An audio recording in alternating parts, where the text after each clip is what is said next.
대통령의 명예훼손 사건을 빌미로 해서 검찰은 전방위적인 통신 사찰을 자행했습니다. 3,000명이 넘는다고 하는데 이조차도 확인할 길이 없습니다. 명예훼손 사건 보도 시점은 21년 말부터 22년 3월 초였고 총 4건이었습니다. 그러나 검찰이 통신을 조회한 시점은 24년 1월 초이고 대선 기간과는 연관성이 없습니다. 검찰은 전기통신사업법 요건과 절차에 따라 진행했다고 합니다. 또 수사 때문에 2차례 유예할 수밖에 없었다고 변명하고 있습니다.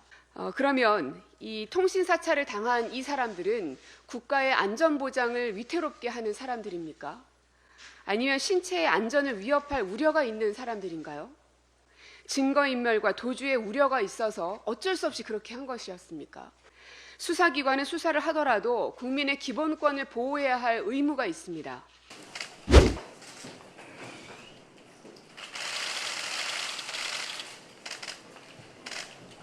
국가의 역사를 부정하고 또 대한민국의 경제를 망가뜨리고 이제는 국민의 기본권마저 짓밟고 있는 이 정부는 정녕 대한민국의 정부가 맞나 싶습니다.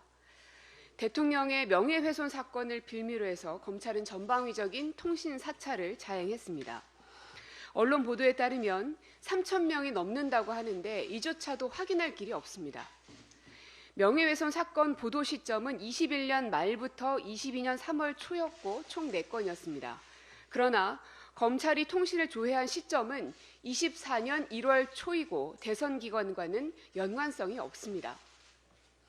검찰은 전기통신사업법 요건과 절차에 따라 진행했다고 합니다.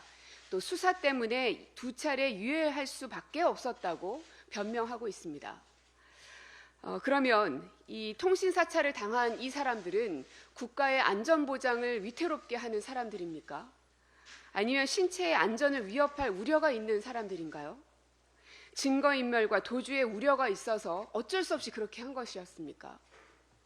수사기관은 수사를 하더라도 국민의 기본권을 보호해야 할 의무가 있습니다. 지금 검찰이 하는 행태를 보면 시민들의 개인정보에 대해서 얼마나 빈약한 인식을 갖고 있는지 확인할 수 있습니다.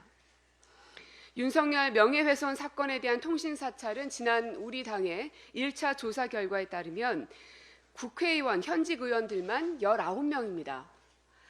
윤석열 후보 당시에 7명의 국민의힘 의원들이 통신조회 당하자 공수처 폐지 말씀하셨죠.